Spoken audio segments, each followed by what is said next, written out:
Seperti Bapa yang sayang anaknya, seperti itulah kasih Bapa bagi kita. Kasih yang sempurna, kasih yang heran, kasih yang ajaib. Terima kasih untuk kasih setiamu Tuhan. Sekalipun betapa kami jahat, kami berdosa, tapi kasih setiamu tetap untuk kami selama-lamanya. Tidak sedetik pun Tuhan tamu bagi kami. Dan syukur untuk itu. Terima kasih ya Tuhan, dan sore hari ini kami persembahkan. Membuka hati kami untuk kami bisa mendengar suara Tuhan bijaksana dan pengurapan bagi Dia untuk menyampaikan firman. Berkuasalah atas hidup kami mulai hari ini dan seterusnya Tuhan. Dan biar kami bisa mendengar suara-Mu, kami dapat melakukannya di dalam kehidupan kami. Di dalam nama Tuhan Yesus kami berdoa. Amin. Amin. Amin.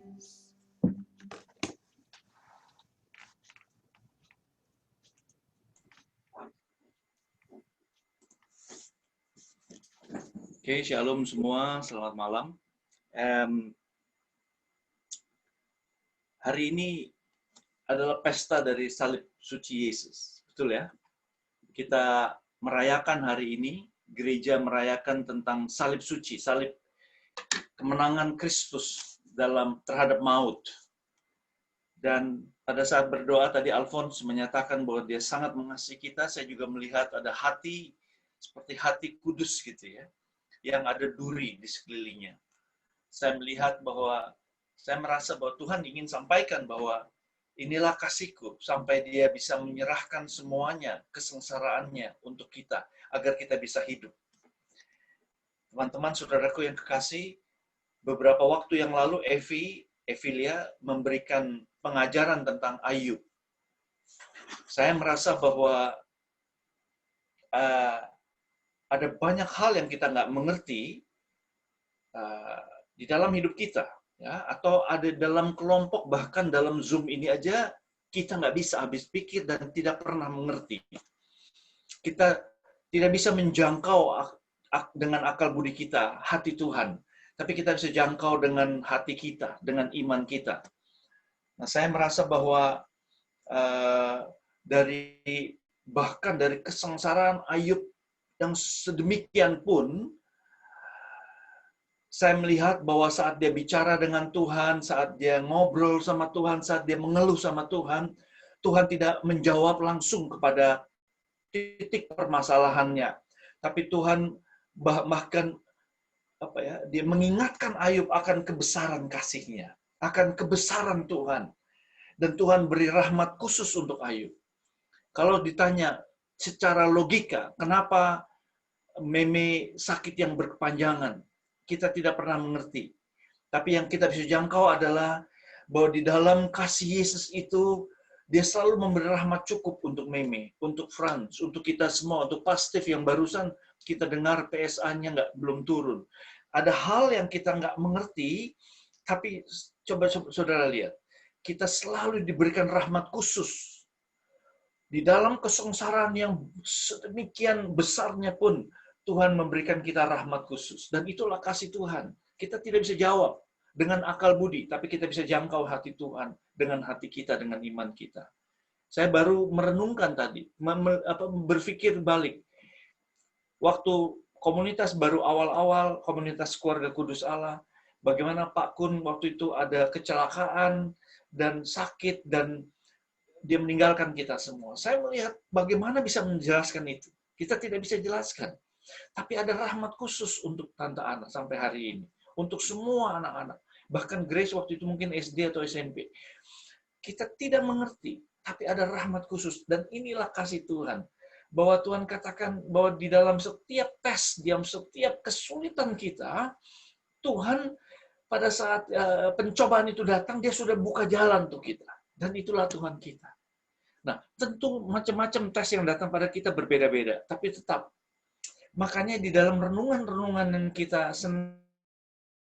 ini coba kita renungkan, Semua ini adalah kekayaan yang Yesus katakan, lihat Allah Bapa di surga. Allah Bapa yang maha baik, yang tidak seperti Bapa kita bahkan di bumi ini. Ya, yang penuh dengan kerapuhan, kegagalan, dan lain-lain. Kita punya Papa yang sempurna, yang maha kasih, yang bisa memberikan yang terbaik. Yesus hari ini disalib untuk kita semua. Nah, saudara dan teman-teman terkasih, saya ingin mulai hari ini dengan satu cerita. Saya lihat cerita ini tentu adalah kesaksian dari seorang anak yang namanya Missy. Ya, Missy. Missy 17 tahun waktu itu, dan Missy dikenal anak yang sangat dekat dengan papanya. Waktu dia umur 17, dia katakan ini sama mamanya. Ma, tolong bilang sama Daddy, sama Papa. Tolong bilang sama Papa. Karena waktu itu Missy 17 tahun, belum menikah, dia hamil.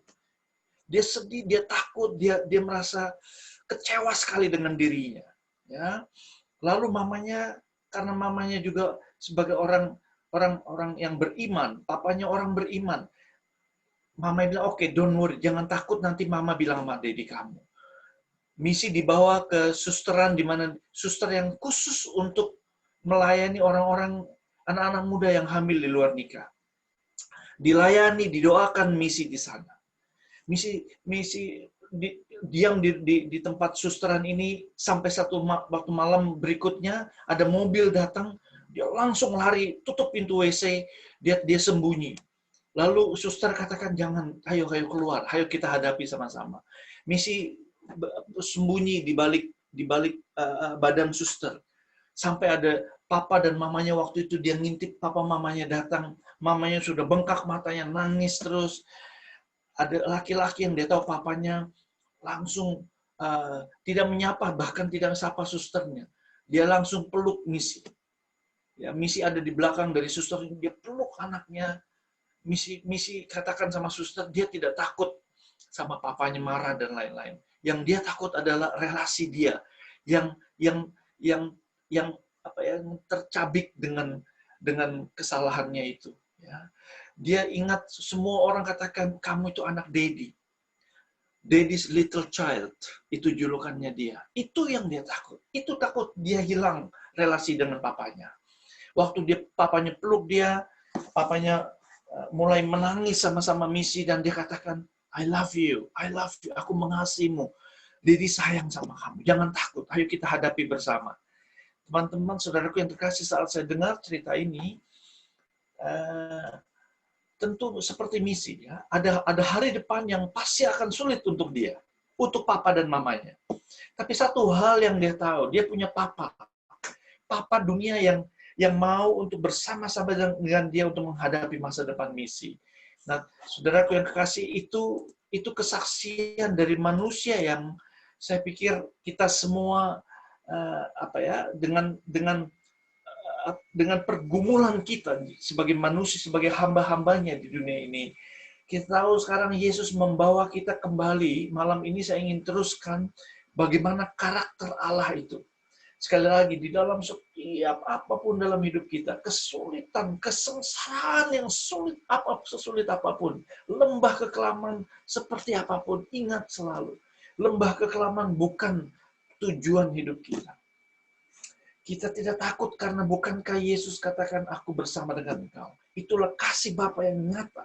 Di dalam Yesus, kita dikasih, kita dicintai. Satu hal, minggu lalu kita bicara soal Bapa yang menunggu dan sabar. Hari ini kita melihat, setelah itu, ketika masih jauh, Lukas 15 ayat 20 dikatakan, papanya telah melihatnya. Sekali lagi, papanya tunggu, malam, siang, dingin, panas, dia selalu tunggu anaknya. Lalu dikatakan, tergeraklah hatinya oleh belas kasihan. Saudara, kita lihat apa arti belas kasihan ini. Karena saya percaya belas kasihan bukan hanya pity, bukan hanya kasihan dulu, bukan. Ya, bukan hanya mengasihani dengan mulut atau dengan otak pikiran kita. Belas kasih yang ditunjukkan oleh Yesus, yang Yesus tunjukkan, inilah belas kasih Bapa kepada kita. Belas kasih itu adalah, saya tulis nggak di sini? Ada bahasa Inggris dikatakan, The compassion, belas kasih, it means literally to suffer with someone in their pain and distress. Ya, sama-sama mengalami penderitaan itu dengan orang-orang yang sakit, dengan orang-orang yang mengalami tekanan, orang-orang yang mengalami kesengsaraan. Nah, saudara yang kekasih, ini yang Yesus katakan, inilah hati Bapa pada kita semua. Saat kita sulit, saat kita susah, saat kita mengalami pergumulan apapun, bukankah ini hati Bapa? Sama-sama dengan kita, ikut sama-sama dengan kita, ikut mengalami kesengsaraan itu. Makanya ada salib, makanya ada kesengsaraan, makanya ada darah Yesus, makanya ada mahkota duri. Bukankah itu menyatakan bahwa aku ikut bersama dengan kesengsaraanmu, kesulitanmu, apapun yang kita alami. To come alongside someone in their suffering and to feel what they feel. Bukan hanya kasihan dengan mulut, dengan pikiran, tapi bisa merasakan hati kita, sakit kita. Ada beberapa tahun lalu saya pernah sharing di sini. Saya pernah melayani di Auckland, di New Zealand. Ada satu keluarga dari Irak, ya. Saya nggak tahu gimana kejadiannya, tapi saya dibawa ke rumah itu untuk berdoa. Nah, ternyata ibunya diam banget, papanya yang cerita. Nah, papanya sekitar umur 40-an atau 50-an begitu ya. Lalu dia cerita, waktu di Irak, dia punya 2 anak laki-laki umur 17 waktu itu, dan adiknya umur mungkin 7-8 tahun.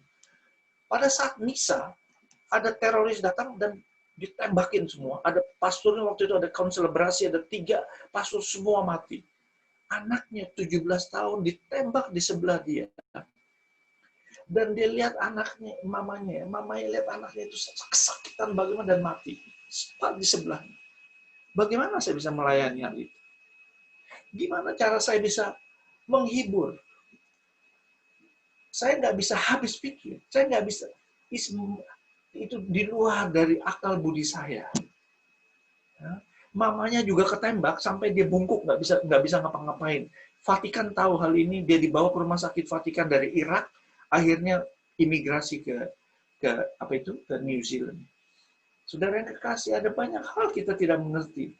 Tapi saya satu hal yang saya percaya saat melayani itu, bukankah Tuhan ikut suffering, ikut dalam suffering, dalam kesengsaraan ini, dan itulah belas kasih. Ya, dia ikut pada saat kita merasakan sakit itu. Bukankah ayat dalam Yohanes 11 saat Lazarus mati, Maria Marta menangis, dan Yesus jelas sekali dikatakan, maka menangislah Yesus. Yesus ikut, bukan hanya mengasihani dari jauh, dia ikut ke dalam kesengsaraan, kesulitan, kesedihan. Saudara, itu yang kita bisa jangkau. Makanya Tuhan itu baik sekali. Yesus mengingatkan kita. Kita punya Bapa yang penuh dengan belas kasih. Ya. Saya selalu katakan Jesus wept. Yesus menangis sama-sama dengan kita. Saya ada satu ini nggak penting sih, tapi saya senang dengan puisi ini. Dikatakan the other gods, Tuhan lain were strong, ya, Allah lain yang dikatakan di dalam agama-agama lain dikatakan the God was strong. Tapi puisi menyatakan but Jesus, tapi Yesus, engkau begitu lemah, you are weak. They roared, but you did stumble to a throne. But to our wounds, tapi di dalam luka-luka saya, only God's wound can speak. Only God's wound can touch us. Luka-luka itulah yang bisa menyapa kita. And not a God has wounds, but you alone. Bapak, teman-teman yang terkasih, saya percaya the power of inilah yang Yesus tunjukkan di dalam kesengsaraannya di salib. Oke. Lalu setelah dikatakan tergerak oleh belas kasihan, tadi tangan dan hati ikut sama-sama ya. Bukan hanya hati Yesus yang tergerak oleh belas kasih, tapi tangannya ikut ingin menyambut anaknya. Ingat, sudah berhari-hari, berbulan-bulan, bahkan bertahun-tahun mungkin papanya ini tunggu anaknya. Tapi pada saat dia lihat anaknya datang. Bukankah itu sukacita yang luar biasa? Ayahnya berlari mendapatkan dia. Nah, berlari ini saya rasa juga penting sekali untuk kita untuk kita fokuskan gitu. Jangan hanya kita lewatkan begitu. Oke? Boleh ya saya ituin satu video. Video ini saya suka dengan olahraga kan. Nah, ada satu tahun berapa tuh? 82 atau 92 ada Olimpiade di Spain, saya pikir di Spanyol. Ya, orang ini yang namanya Derek Redmond ini tidak menang medali emas, walaupun dia dikatakan dia bisa pasti mendapatkan medali emas, tapi dia gagal. Tapi orang ingat nama itu, ya, ribuan, puluhan ribu orang bertepuk tangan untuk anaknya ini, untuk namanya Derek Redmond ini. Kita lihat sekarang videonya, saya harap cuma 2 menit videonya. Kemarin gimana ya?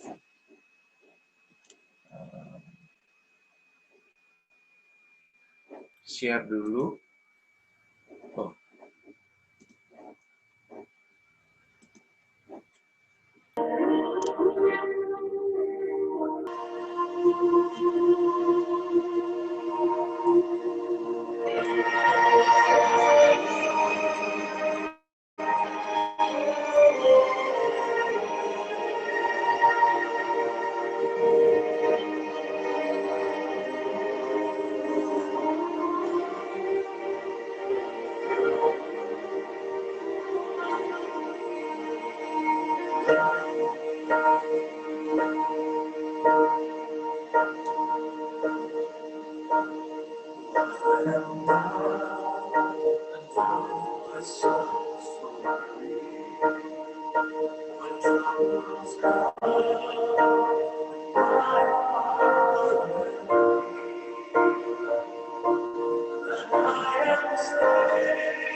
Cerita Derek Redmond ini selalu memotivasi. Ya. Tapi yang saya ingin bicarakan malam ini bukan soal motivasi aja. Kebenaran dari firman Tuhan yang membebaskan kita. Ya, pada saat kita datang, saat kita masih jauh, saat kita masih bahkan belum bisa melihat Tuhan, tapi kerinduan kita untuk kembali pada Dia. Papa kita, Bapa di surga, Yesus katakan Dia berlari mendapatkan kita. Ya. Dan berlari ini signifikan, yang saya tadi kan saya kasih judul itu Amazing Race, Amazing Grace. Ya. Karena saat bapaknya berlari itu signifikan karena secara kebudayaan waktu itu dikatakan bahwa orang kaya, orang yang terpandang di daerahnya, kebudayaan saat itu tidak boleh lari di depan umum. Sangat orang Yahudi mengharamkan itu. Karena saat dia lari, apalagi lari kencang, itu dia pasti angkatkan jubahnya, dan kita tahu bahwa pakaian dalamnya itu bisa terlihat. Waktu Daud menari-nari di bait Allah, waktu bait Allah dibawa, hadirat Allah turun, Daud menari-nari untuk Tuhan, memuji-muji Tuhan.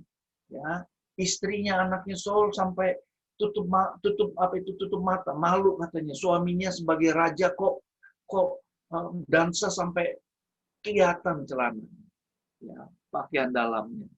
Jadi secara kebudayaan Yesus ingin menyatakan, saya tidak peduli dengan kebudayaan. Yang saya mau adalah anak saya pulang.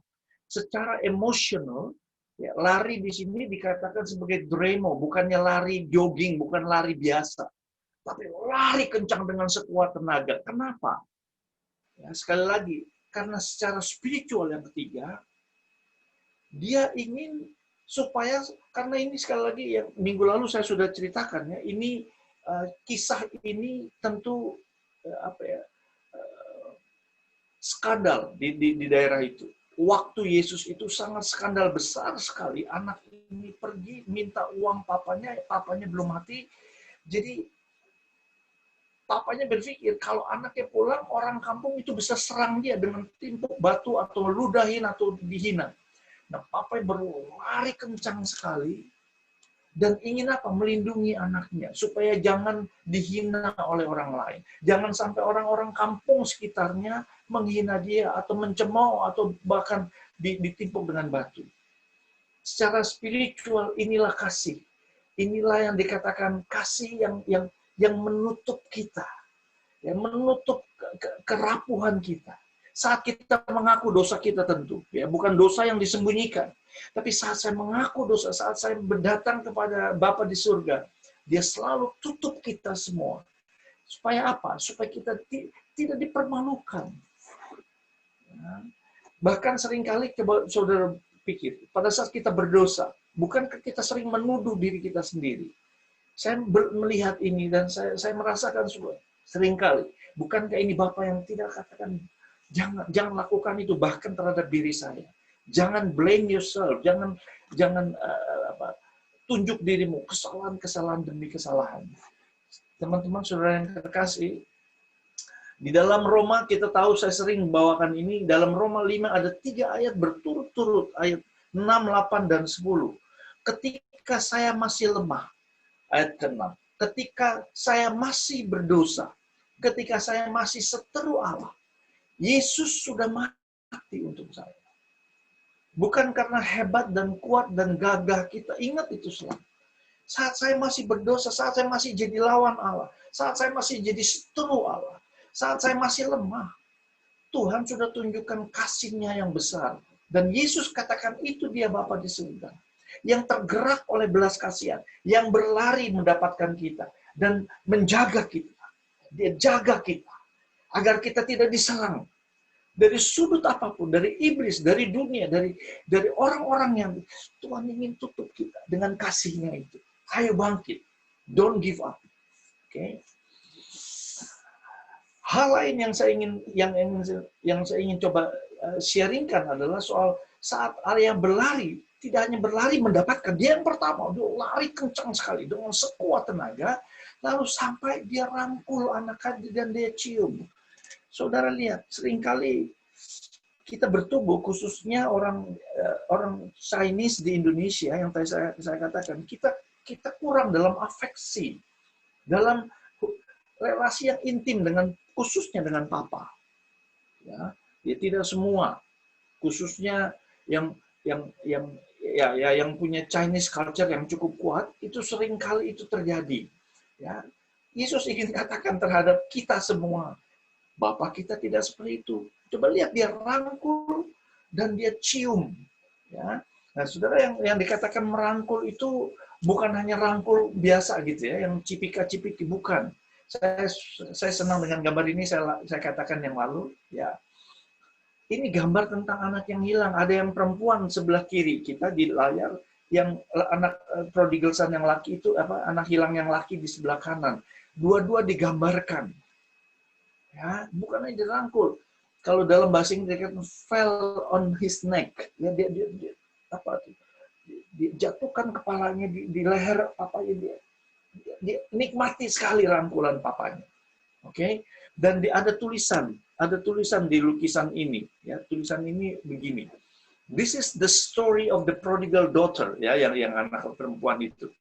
It should be called the running father, who waited every day for his girl to come home. The daughter who had rejected him so badly, but when he saw her from a long way off, he ran to her and hugged her and kissed her. Itu di latar belakang itu, ya, itu tulisan yang di latar belakang lukisan ini. Saya nggak akan pernah bosan untuk menceritakan tentang kasih Bapa lewat Lukas 15. Kasih yang begitu luar biasa. Tidak hanya dia berlari, tapi dia rangkul kita. Dia rangkul bukan hanya hug, bukan hanya rangkul cipika-cipiki itu, ya, tapi dia rangkul erat sekali. Coba bayangkan, coba yang punya anak ngerti. Kalau anak kita dihancurkan oleh dunia, anak kita sudah pergi dan hancur oleh karena dunia. Saat mereka pulang, bukankah ini yang juga yang kita tergerak oleh kasih Bapa ini? Yang Yesus tunjukkan dalam Lukas 15. Rangkul, cium dia. Ya, dikatakan juga dia dicium, ya, oleh Bapaknya. Ya. Kata Yunani mencium itu bukan hanya cium sekali lagi cipika-cipiki, ya, tapi cium sungguh-sungguh. Ya. Dicium dan hangat, bersungguh-sungguh. Kenapa luar biasa? Bukan harusnya, kenapa saya bilang luar biasa, signifikan. Karena bukankah harusnya kebudayaan waktu itu sekali lagi, anaknya harus cium kaki dari papanya dan minta maaf. Karena sekali lagi dia sudah lakukan hal yang menjijikkan. Ya. Bukankah anaknya yang harusnya datang pada bapak, cium kaki papanya dan minta maaf? Tidak. Alkitab katakan papanya yang mencium dia. Yang kedua, ini menandakan bagi orang Yahudi, bagi orang Timur Tengah, orang yang berekonsiliasi dari dua kubu yang berselisih dengan cara mencium satu sama lain. Saudara tahu kan, orang Yahudi 3 kali dicium, orang Timur Tengah. Ya. Rekonsiliasi, ini papanya yang katakan kepada semua orang sekarang di kampung itu, kita sudah berekonsiliasi, kita sudah berdamai antara anak dan bapa. Yang ketiga, kenapa luar biasa dan signifikan? Papanya tidak tahu pertobatan ini sungguh atau enggak dari anaknya, atau minta duit lagi ini anak. Bapaknya nggak pernah tahu. Ya, apakah anaknya sungguh-sungguh bertobat? Ini kasih yang tidak bersyarat. Saudara bayangkan, tidak bersyarat. Ya, dia hanya bisa merangkul, mencium, dan dia tahu anaknya pulang. Dan kasih itu yang mengubah. Saudara, kasih Bapa yang mengubah kita semua. Untuk terus bertobat tiap hari. Karena kita tahu, kita dikasihi. Kita bukan hanya dikasihi, dicintai dengan otak kita. Tapi dengan hati kita sekarang kita bisa tahu persis. Bukankah ini Papa yang Yesus katakan bahwa dia inilah Papa yang mengasihi kita semua. Saya cepat di sini. Ya. Ada seorang psikolog yang namanya Rene Spitz. Dia melakukan satu uji, apa itu namanya? Dia studi, ya, dia melakukan satu studi yang dia katakan begitu pentingnya parental affection, ya, afeksi dari orang tua kepada anaknya. Ya. Sekali lagi yang masih punya anak kecil-kecil, jangan jemu-jemu, peluk, bahkan cium. Ya. Ada 97 anak di panti asuhan yang di Amerika Latin ini dia uji cobanya, ya. Ya.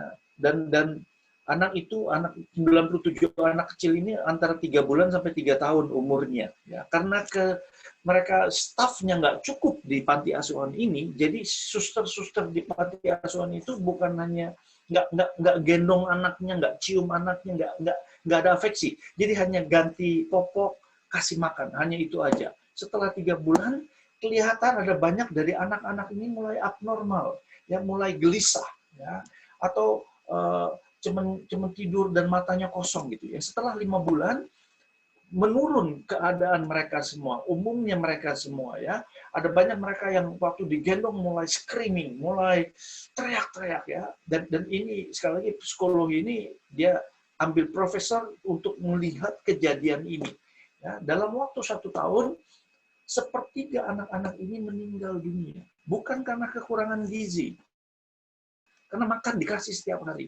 Tapi kehilangan kasih itu, kehilangan afeksi, kehilangan digendong, dicium, disayang. Saudara, 7 meninggal setelah tahun kedua. Saya tulis di bawah sini. Hanya 21 yang survive, yang bisa terus hidup dari 97 anak ini. Dan umumnya dari 21 ini mengalami trauma, mengalami kesulitan di dalam hidup. Teman-teman, saudaraku yang kasih, saya sering share ini, bahwa saya pun kehilangan afeksi itu dari papi saya, papi dunia saya. Ya, saya nggak pernah rasa itu. Sehingga pada saat saya mulai bertobat, alami Tuhan Yesus, saya sulit mengalami hadirat Tuhan gitu, kira-kira seperti itu. Dan pertobatan saya terus mencari Bapa di surga, yang sayang, yang mencintai saya luar biasa, mencium, merangkul, dan itulah afeksi yang Yesus katakan, inilah Papa di surga. Oke? Dan teman-teman kasih yang saya percaya bahwa ayo jangan jemu-jemu yang punya anak sampai hari ini. Saya nggak tahu anak saya itu yang saya bilang dari kecil sampai sekarang gede bener, lebih tinggi, lebih besar dari saya tetap aja peluk, saya cium dia, walaupun kadang-kadang mereka malu, pasti Deo juga malu kalau dicium ya.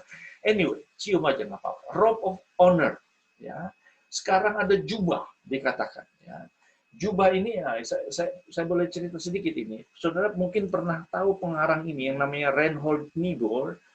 Itu yang ngarang ini, God grant me the serenity. Tuhan, apa itu artinya? Nanti Fred bisa terjemahin ya. God grant me the serenity to accept things I cannot change. Tuhan beri saya kemampuan untuk melihat apa ya, untuk menerima apa yang saya nggak bisa ubah dalam hidup saya. Courage to change the things I can. Keberanian untuk saya bisa mengubah apa yang saya bisa ubah. And wisdom, hikmat untuk tahu perbedaannya. Reinhold waktu dia umur 7-8 tahun, dia ada di rumah omanya dikatakan. Ya, waktu itu papa dan mamanya ada kepentingan di sosial lainnya, dia dititip ke rumah omanya. Nah, sewaktu sudah mulai gelap, sudah mulai malam, hujan turun, dia mau pulang, dia nggak bisa pulang. Tentu dia tunggu dari papanya. Dia yang katakan nih, ya. Lalu papanya datang di situ dan papanya bawa jubah jas hujan yang besar, dan Reinhold ikut papanya dan ditutup dengan jas hujan yang besar itu. Ya, Reinhold katakan, saya nggak bisa lihat apa-apa. Saya nggak bisa lihat apa waktu saya jalan bersama papa saya ada di dalam jubah itu. Yang saya tahu katanya, saat jubah itu dibuka, saya sudah sampai di rumah. Sekali lagi waktu saya baca kesaksian ini, saya oh yes Lord, thank you. Saya merasa Tuhan, aduh besar benar kasih dia, ya, dari kedosaan saya, dari kesulitan hidup saya, dari kerapuhan saya, Tuhan bawa itu jubah, ya, untuk apa? Tutup saya, agar saya bisa sampai nanti ke rumah Bapa di surga. Saya nggak bisa lihat, saya nggak mengerti, mungkin saya sulit mengerti. Saya hanya bisa menunjuk, menyalahkan diri sendiri. Tapi kasih itu yang menutup saya. Dan itu yang dilakukan oleh Bapak anak. Dalam ayat 21-22 dikatakan kata anak itu kepada Bapak, Bapak aku sudah berdosa terhadap surga, terhadap Bapak aku tidak layak lagi disebut anak Bapak. Apa yang papanya katakan? Tetapi ayah itu berkata kepada hamba-hambanya, lekaslah bawa kemari jubah yang terbaik. Pakaikanlah itu kepadanya dan kenakanlah cincin pada jarinya dan sepatu pada kakinya.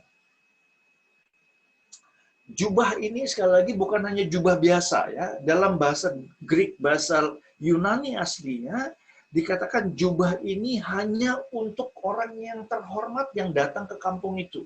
Jadi yang punya jubah ini hanya orang-orang yang terhormat. Bukan hanya jubah sembarangan yang dipakai oleh orang Yahudi. Tidak. Bahasa Yunani yang ditulis dalam Injil Lukas ini adalah jubah yang terbaik yang dipakai hanya orang-orang terpandang. Dan jubah ini yang dipakaikan untuk anaknya. Sebagai tanda apalagi saya rasa inilah pengampunan yang Tuhan katakan. Anak ini datang dengan pakaian yang bau babi. Berapa makan aja nggak bisa beli. Gimana mau beli baju? Bau babi. Makan makanan babi aja nggak bisa. Ditutup dengan jubah kehormatan. Inilah yang saya katakan the forgiveness, pengampunan Allah Bapa di surga.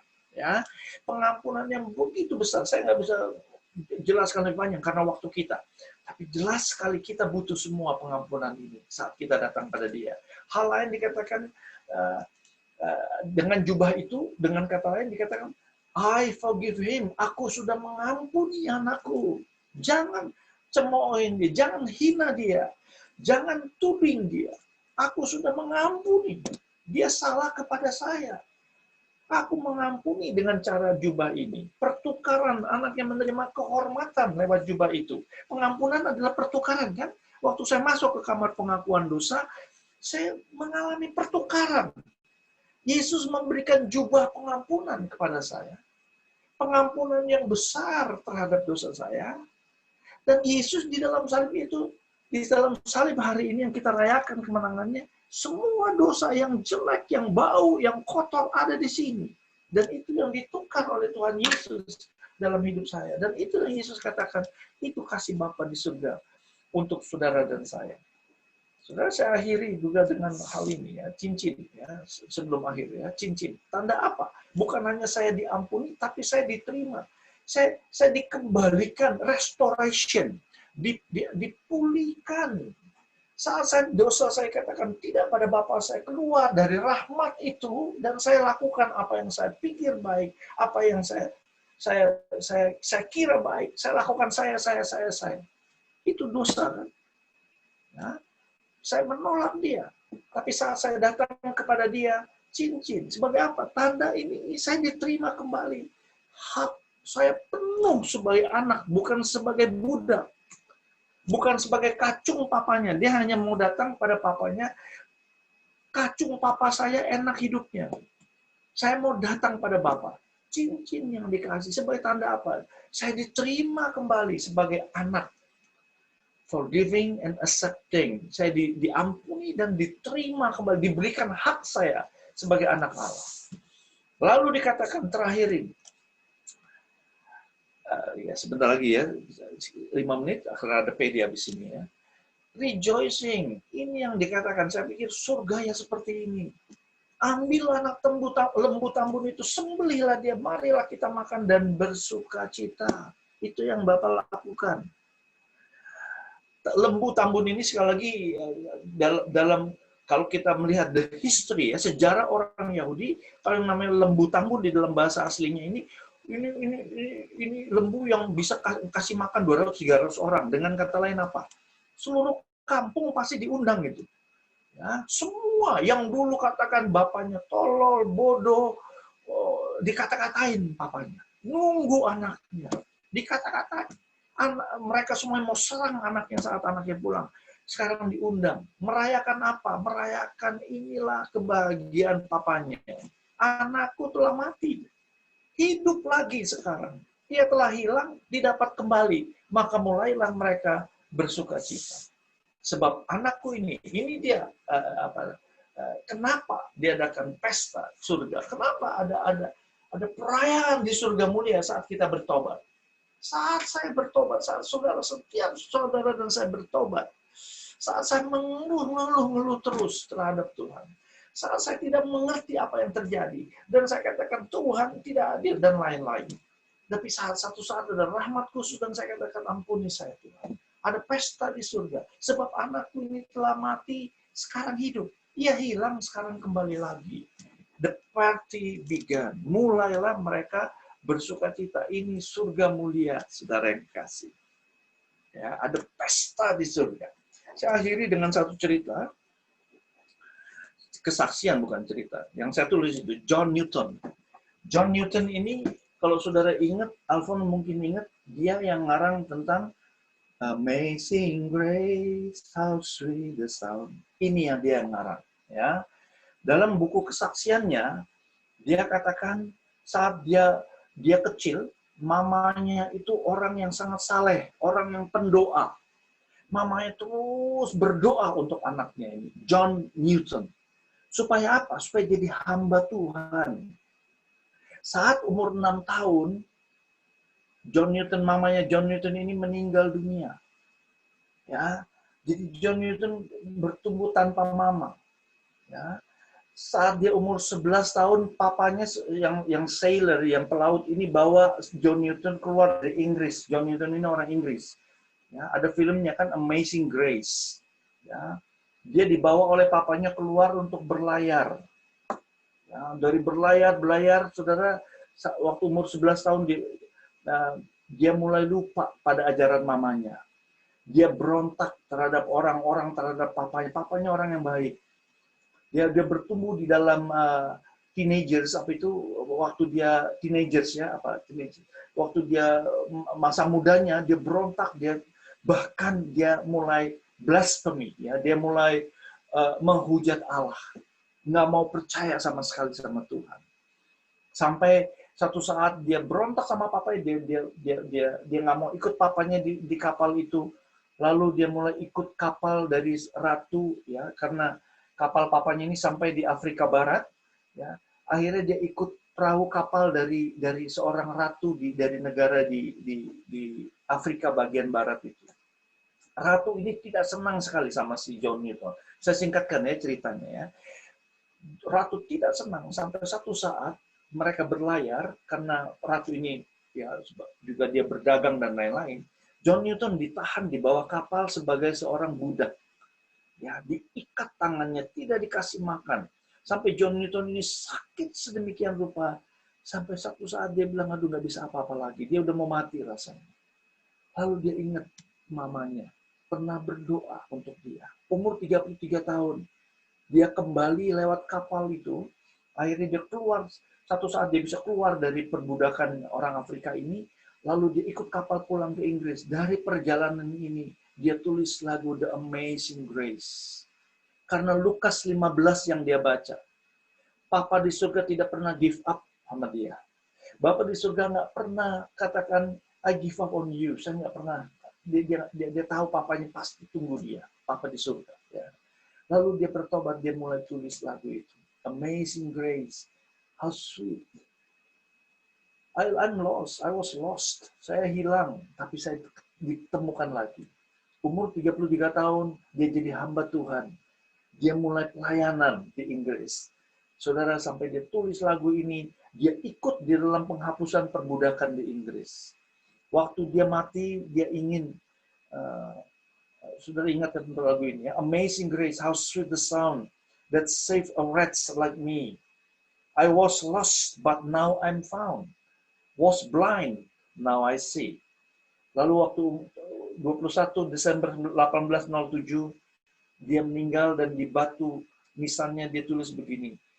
John Newton, clerk, once an infidel and libertine, a servant of slaves in Africa, was by the mercy of our Lord Savior Jesus Christ, restored, pardoned, appointed to preach the gospel he had long labored to destroy. Ya, dia tulis sebagai hamba Tuhan, dia bilang, yang manusia celaka seperti saya ini ditemukan kembali dan preaching the gospel yang kabar gembira yang pernah dia hujat, dan dia katakan dia bertobat dan dia tidak mau lagi jalan yang lama. Saudara kasih, teman-teman, mari kita berdoa ya. Kita tidak ada doa yang syafaat yang biasa, kita hanya berdoa dan kita mohon rahmat. Sekali lagi ini biar tertanam di dalam hati kita semua. Sehingga kesulitan apapun, dosa apapun, kekotoran apapun, mari kita datang pada dia. Ya. He is a good father to us. He is a perfect father. Dia Papa yang sempurna, yang kita tunggu-tunggu. Ya. Yang kita nanti-nantikan. Mari kita berdoa di nama Bapa dan Putra dan Roh Kudus. Amin. Terima kasih Tuhan Yesus, sekali lagi kami bersyukur atas kasih setiamu. Bapa, kami berdoa untuk kami semua malam hari ini. Hamba berdoa untuk kasih-Mu boleh mengalir. Kalau hari ini gereja merayakan tentang kemenangan Yesus di atas kayu salib. Bapa, betapa bersyukurnya kami semua yang bisa mengenal kasih Yesus. Siapa kami orang berdosa yang bisa kenal kasih itu? Bukan karena orang tua kami Katolik, bukan karena pastor yang menyatakan, atau bukan pendeta-pendeta di TV, atau siapapun yang menyatakan bahwa engkau baik, tapi kami semua bisa alami. Yesus, engkau sudah menang di atas kayu salib. Dan engkau membawa kami semua pada kasih Bapa yang sempurna. Yesus yang baik, hari ini kami mendengar sebagian dari karakter Bapa di surga. Kami semua mohon supaya tanamkan itu. Tanamkan firman-Mu di dalam hati kami. Tanamkan bahwa sungguh kami punya Bapa yang tidak pernah tinggalkan kami. Kami punya Bapa yang tidak pernah bilang kami give up kepada hidup kami. Kami punya Bapa yang ikut merasakan kesulitan, kesengsaraan, tangis kami. Kami punya Bapa yang terus angkat kami. Yang terus katakan, hayo mimpi. Keluar dari permasalahan. Jalan berlari sama-sama dengan saya. Tuhan Yesus, kami berdoa malam ini. Supaya ada kasih itu yang terus melindungi kami. Lindungi kami juga Tuhan di Jakarta khususnya pada PSBB hari ini mulai. Tuhan, kami berdoa. Lindungi kami juga dari virus COVID-19 ini. Khususnya saat Meme yang pergi ke rumah sakit atau harus cek positif juga Tuhan. Kami semua berdoa untuk kami, khusus jago Tante Ana yang malam ini ada. Kami berdoa khusus untuk mereka Tuhan. Lindungi mereka dalam masa-masa ini. Lindungi mereka dari COVID-19. Kami juga berdoa untuk kami semua. Anak-anak, orang-orang yang kami kasih, teman-teman di komunitas, lindungi kami semua. Agar terus Tuhan, kami bisa bukan hanya bisa merasakan kasih itu, tapi mewartakan kasih itu kemana-mana. Kami punya Tuhan yang baik, Allah yang baik, Bapa yang baik, yang mengasihi kami semua. Terima kasih sekali lagi. Kami mohon berkat-Mu turun untuk kami semua. Kami berdoa untuk Emil, Tuhan. Kami berdoa biar kasih Bapa di surga boleh dialami Emil dalam keadaan apapun dia. Tuhan, hamba berdoa, kami semua berdoa, Tuhan, kasih-Mu Tuhan boleh menyentuh hati dia. Tuhan pulihkan, Tuhan sembuhkan, Tuhan beri kehidupan yang baru bahkan. Tuhan dengar doa kami. Kami juga berdoa sekali lagi untuk kami semua. Sekali lagi untuk anak-anak kami yang bertumbuh di dalam yang kacau ini. Kami berdoa supaya anak kami takut akan Engkau. Terima kasih. Bunda Maria, kami semua mohon Engkau berdoa bagi kami semua. Salam Maria, penuh rahmat, Tuhan sertamu. Terpujilah Engkau di antara wanita, dan terpujilah buah tubuhmu Yesus. Santa Maria, Bunda Allah, doakanlah kami yang berdosa ini, sekarang dan waktu kami mati. Amin. Kemuliaan kepada Bapa dan Putra dan Roh Kudus, seperti pada permulaan, sekarang, selalu, dan sepanjang segala abad. Amin.